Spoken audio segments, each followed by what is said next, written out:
또 전원 합의체입니다. 조희대 재판부는 김건희에 이어 이번엔 한덕수와 이상민의 내란 사건입니다. 대법원이 두 사람의 상고심을 조희대 대법원장이 직접 재판장을 맡는 전원 합의체로 넘겼습니다. 두 사람의 선고 기한은 각각 8월 7일과 12일. 전원 합의체로 가면 그 기한 안에 결론이 나기는 사실상 어렵습니다. 두 사람 측은 전원 합의체 심리를 요구해왔고 특검은 반대해왔습니다. 도대체 무슨 의도일까요? 지금부터 짚어보겠습니다. 구독과 좋아요 정중히 부탁드립니다. 대법원이 한덕수 피고인과 이상민 피고인의 내란 중요임무 종사 혐의 사건을 전원합의체에서 심리하기로 했습니다.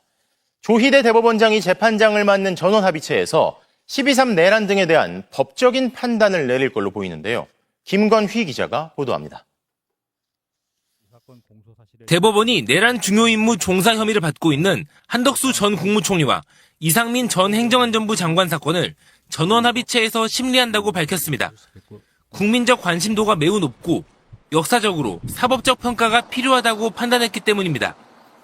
당초 한 전 총리 사건은 대법원 2부에, 이 전 장관 사건은 대법원 3부에 배당돼 있었는데 대법원은 두 사람이 공범관계인 점도 고려했다고 덧붙였습니다.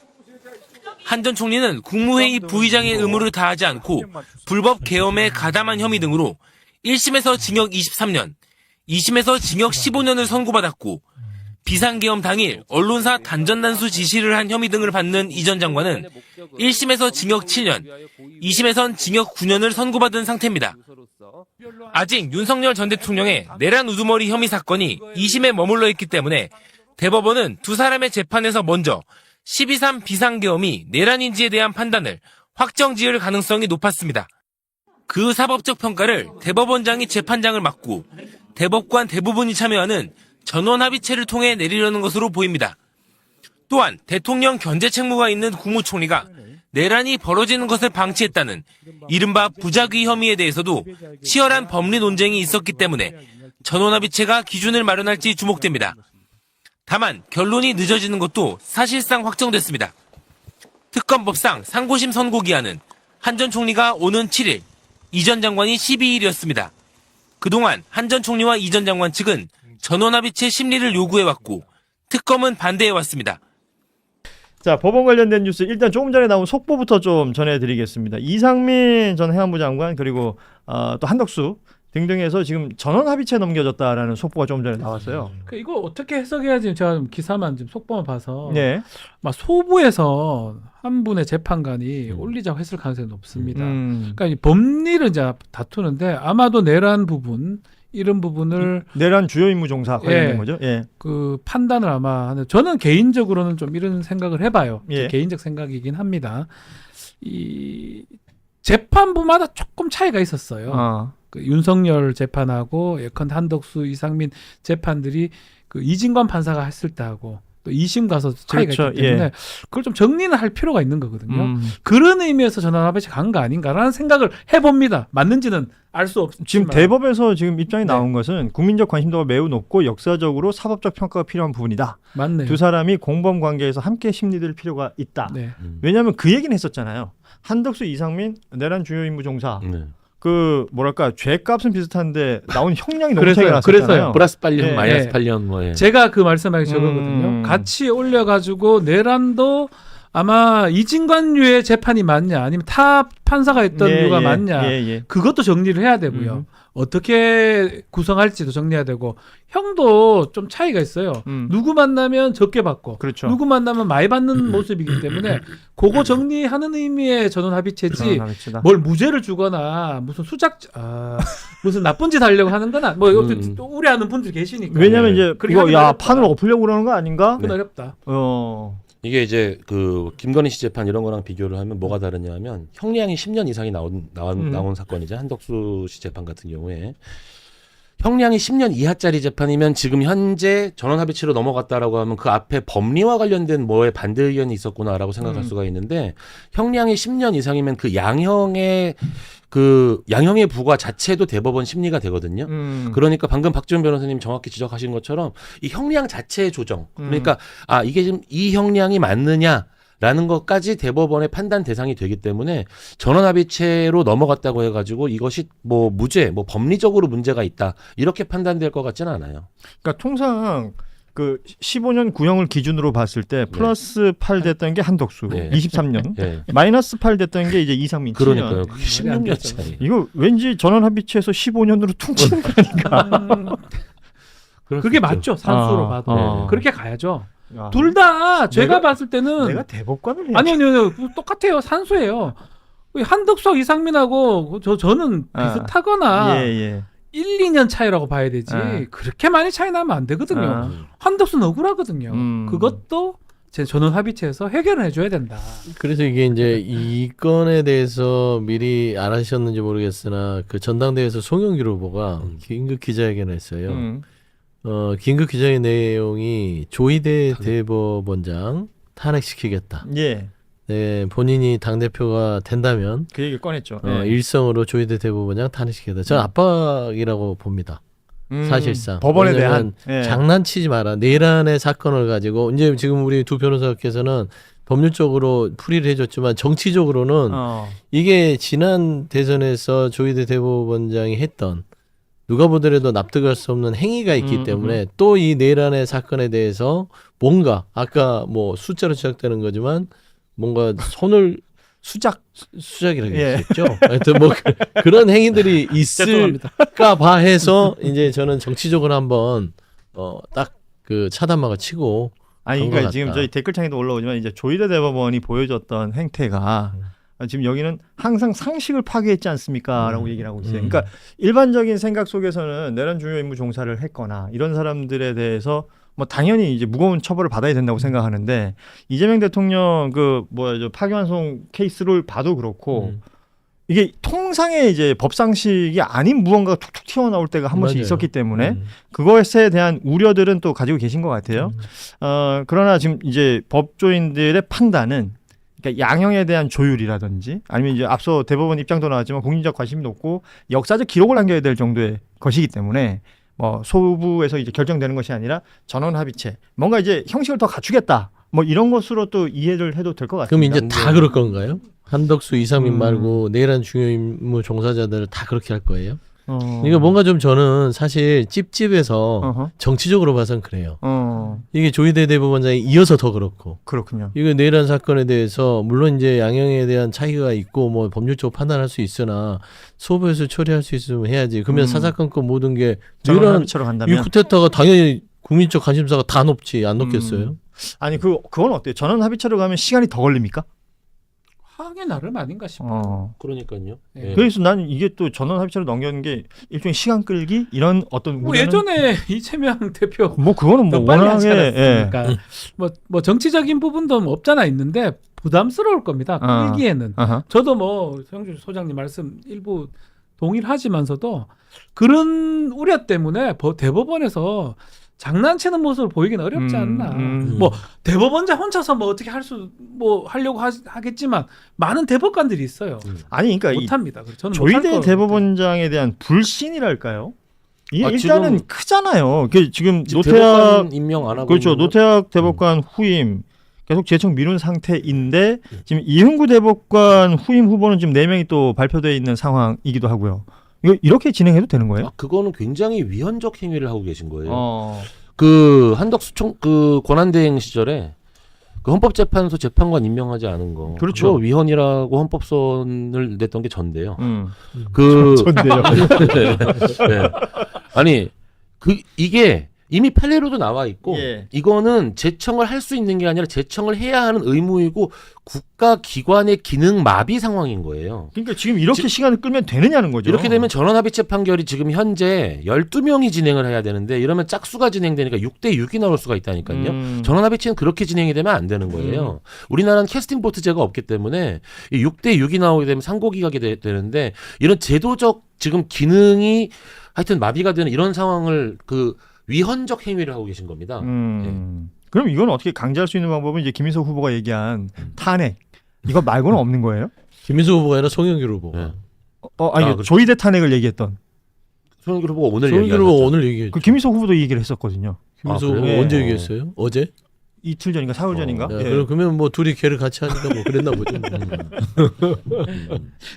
이게 참 이 대법원장이 중간중간 뉴스에 등장할 때마다 네. 뭔가 이 뉴스들이 쾌적한 적이 없습니다. 아 그래요. 예. 조이대 이분이 원래 대법원장 하면 이게 산부인으로 존경받아야 되고 어마어마하게 이 사법부의 수장 아니에요?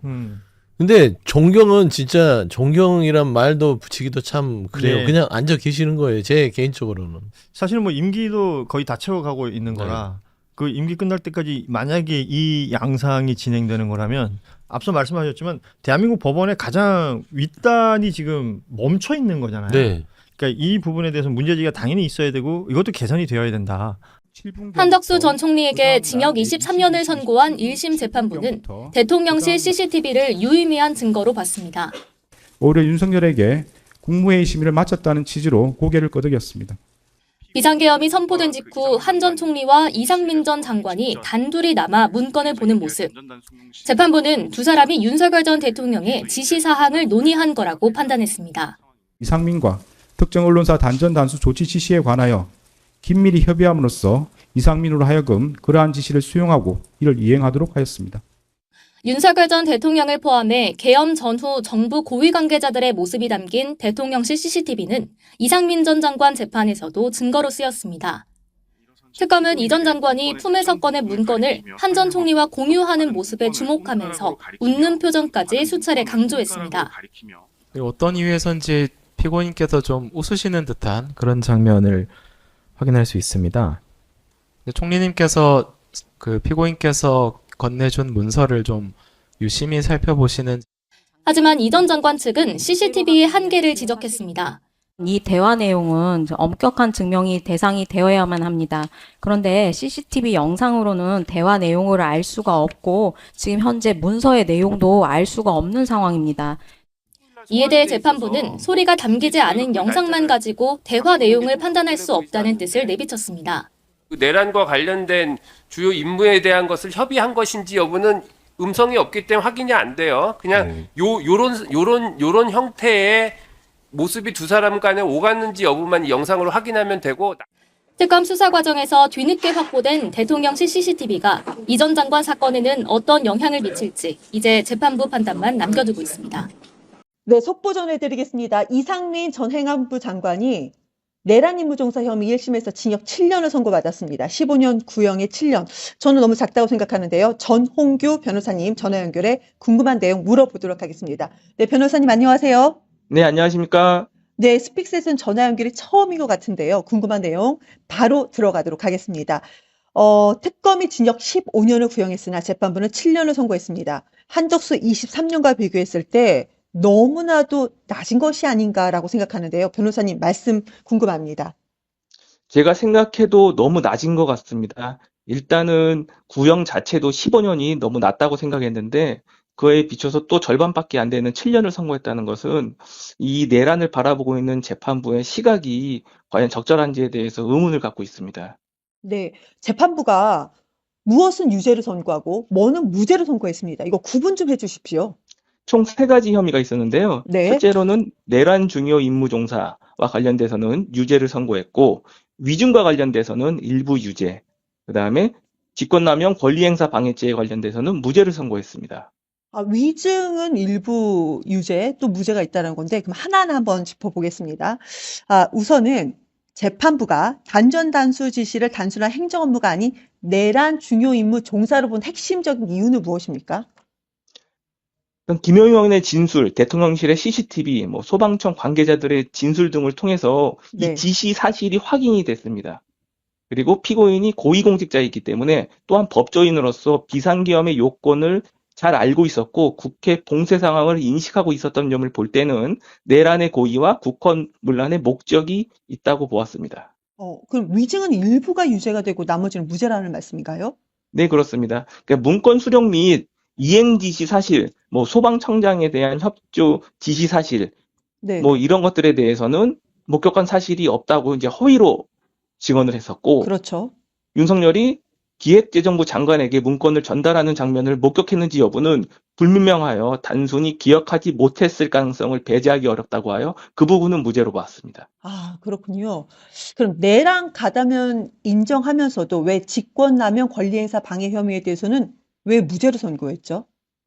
왜냐하면 피고인이 소방청을 지휘할 일반적 권한은 있으나 제출된 증거만으로는 이 소방청장에게 의무 없는 일을 하게 하거나 뭐 일선 소방서가 즉각 대응할 준비 태세를 갖추었다고 보기 어렵다고 판단했습니다. 아, 일반적인 지시라고요? 이거는 자체가 일반적인 지시 자체가 아니었었잖아요. 그런데 어떻게 재판부에서 이걸 일반적인 지시로만 봤는지 그것이 궁금합니다. 그래서 이게 좀 문제가 지금 되고 있는데요. 네. 왜냐하면은 의무 없는 일, 네네. 특정한 언론사를 지목하여 단전단수를 한다는 건 당연히 일반적인 업무가 아님에도 불구하고 네네. 이런 직권남용 권리행사 방해죄의 경우에는 추상적 위헌범이 아니라 결과범으로 보고 있습니다. 대법원 판례는. 이게 무슨 차이냐면은 어떤 행위를 지시한 것만으로 범죄가 완성이 되느냐 또는 그 결과까지 나와야 범죄가 되느냐에서 단전단수 지시는 있었지만 그 네. 결과가 나오지 않았기 때문에 음. 이거는 무죄라는 것입니다. 아, 그냥 단전 단수가 실제로 이루어지지 않았다. 그래서 무죄다라는 네, 말인가요? 그렇습니다. 네, 그렇습니다. 이거 문제가 진짜 많을 것 같습니다.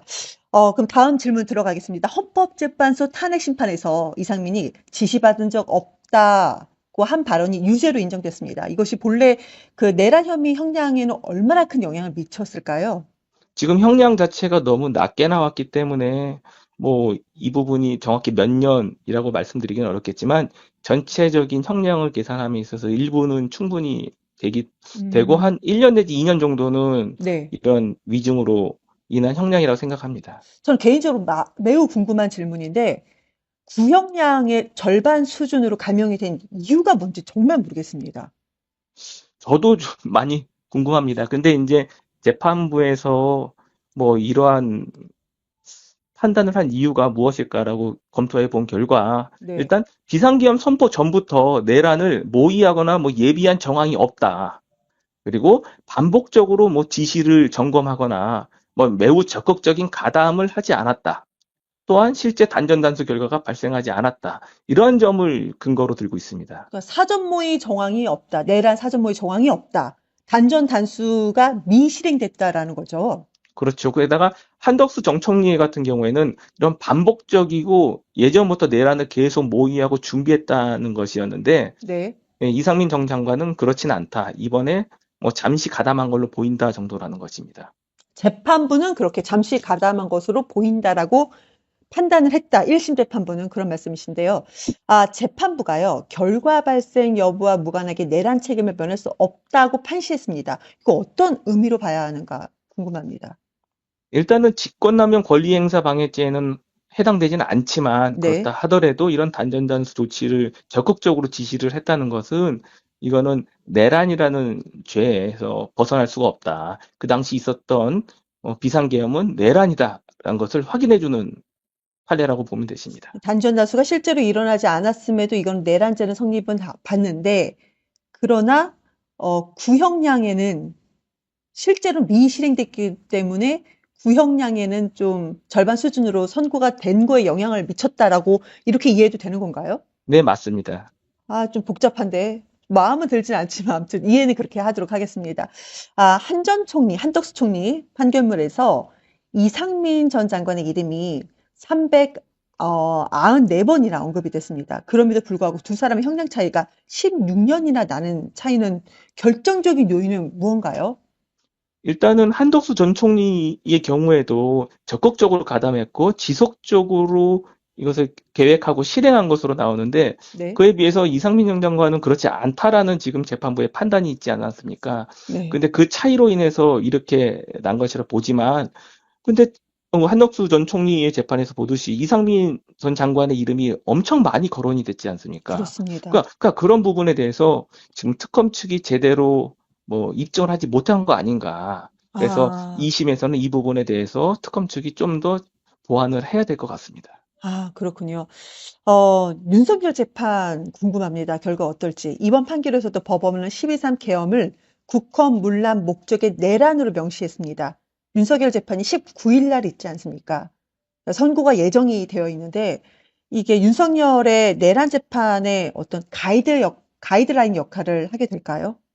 당연히 앞 재판에 영향을 받을 거라 보이고요. 왜냐면 지금 앞서 나왔던 내란과 관련된 재판들은 모두 12.3 비상계엄을 내란으로 보고 있습니다. 그래서 그 내란으로 보고 있는 것이 명확하기 때문에 이번에 윤석열 재판부에서도 동일하게 내란으로 보고 판단을 할 것이라 생각합니다. 이거 갑자기 궁금해진 질문인데요.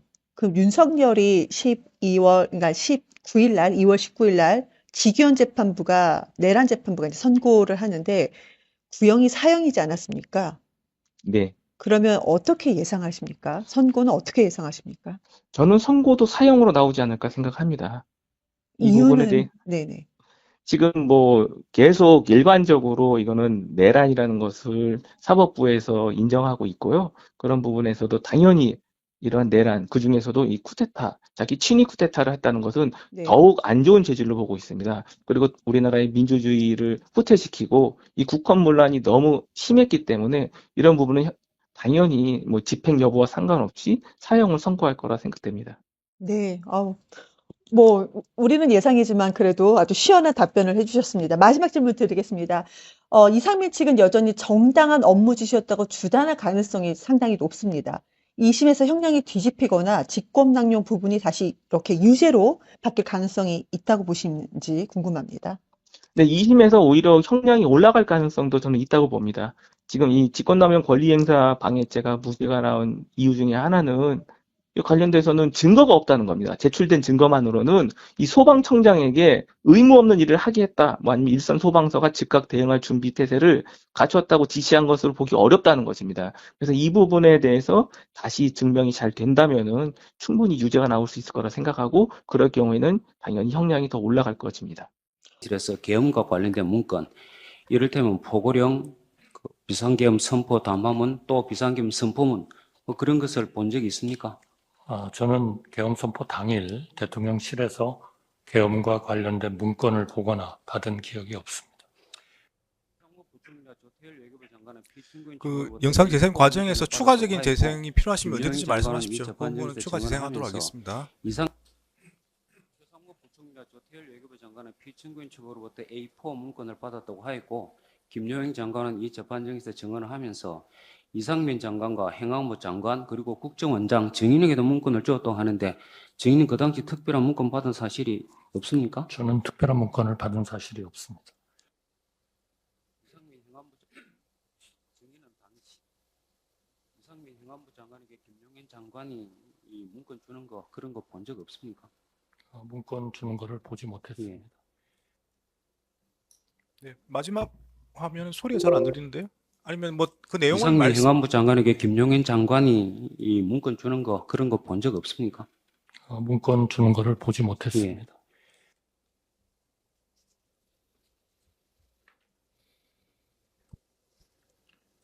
네, 저희가 USB에 담았는데 전체 영상이 하나 있고 이렇게 그 중에서 추출한 3개의 영상을 추가로 제출했습니다. 일단 뭐 그 부분은 변호인 의견에 따라서 뭐 추가 재생을 할 수도 있습니다. 언제든지 필요하시면 추가 재생을 말씀하시면 그 부분 추가로 재생하도록 하겠습니다. 혹시 의견 있으신가요? 예. 네, 다음으로 순번 642번은 윤석열 정부의 비상계엄 선포를 통한 내란 혐의 진상규명 국정조사 특별위원회에서 피고인이 증언한 영상 파일입니다. 마찬가지로 중요 부분을 재생하는 방식으로 조사하겠습니다. 선서, 본인은 국회가 실시하는 윤석열 정부의 비상계엄 선포를 통한 내란 혐의 국정조사 특별위원회에서 증언을 함에 있어 국회에서의 증언 감정 등에 관한 법률 제8조의 규정에 의하여 양심에 따라 숨김과 보탬이 없이 사실 그대로 말하고 만일 진술이나 서면 답변에 거짓이 있으면 위증의 벌을 받기로 맹세합니다. 2025년 1월 22일 국무총리 한덕수. 네, 이거 피고인이 선서하는 장면입니다. 님께 쪽지를 줄 때 볼 수 있는 상황 아니에요? 같이 와 있었던 국무위원들이. 그래서 이 국무위원 아닙니까? 들어가자마자 뭐 비밀스럽게 불러서가 아니라 4명이 앉아 있는 자리에서 준 거 맞죠? 사실입니다. 자, 다시 한번 한덕수 총리께 묻겠습니다. 보셨습니까? 안 보셨습니까? 제가 여러 번 말씀을 드렸는데요. 그때 상황이 지금 외교부 장관 말씀하신 대로 굉장히 충격적인 상황이어서 못 봤다? 전체적인 것들이 기억을 하기가 굉장히 어렵습니다. 의원님께서도 그러한 상황을 조금은 이해를 해주셨으면 좋겠습니다. 말이라면은 못 들었을 수 있다는 변명이 통할 수가 있어요. 그런데 5명이 옹기종기 모여 앉아 있는 상황에서 이렇게 동의 주는 걸 못 봤다. 이거는 정말로 말도 안 되는 거죠, 상식적으로. 제가 한 말씀 드리면은 종이를 건네주시는 게 동시에 총리께서 저한테 외교부 장관은 어떻게 생각하십니까? 질문을 하셨습니다. 그래서 저는 동시에 종이를 건네받고 질문을 받았기 때문에 종이 내용을 들어볼 시간도 없이 반대 의견을 그 자리에서 바로 했기 때문에 그 섞여 있는 상황이라서 못 보실 수 있다고 저는 생각합니다. 그러면 더 볼 수 있는 상황이죠. 왜 그러냐면 대통령을 제 말을 듣는 순간에 총리가 질문했다는 거 아닙니까? 바로 그 의견 교환이 있었기 때문에 그 종이의 존재는 저밖에 인식 못할 가능성이 있다고 저는 생각합니다. 아니요. 그게 상식적으로 그런 것이 아니라 지금 총리가 장관을 보면서 질문을 하는 겁니다. 그렇기 때문에 시선이 가치가 있는 거예요. 그래서 못 볼 수가 없는 거죠. 아예 부인하기로 작정을 했으니까 제가 더 이상 묻지는 않겠습니다. 저 박성재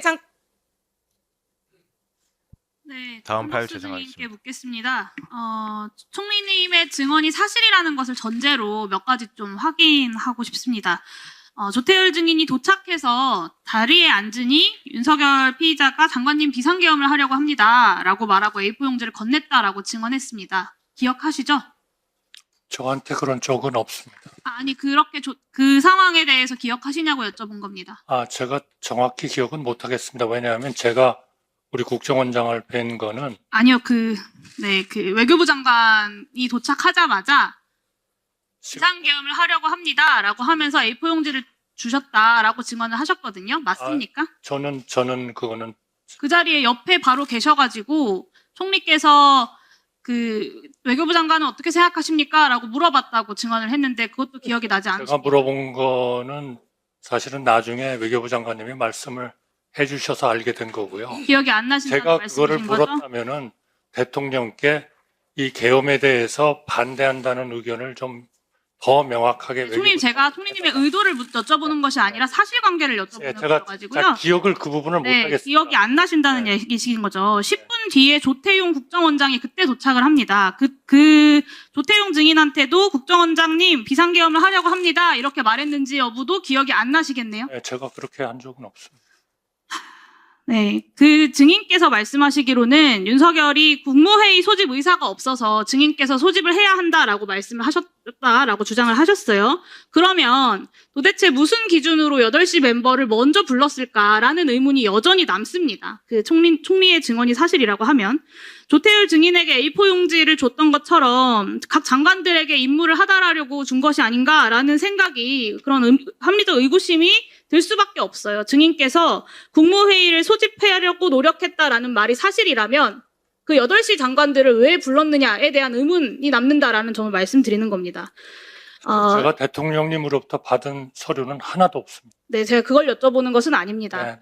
22시로 방송 시간도 잡아놨었고 계엄 지시서를 A4 용지로 인쇄까지 해왔던 피의자가 장관들이랑 토론하려고 불렀을 것 같지는 않습니다.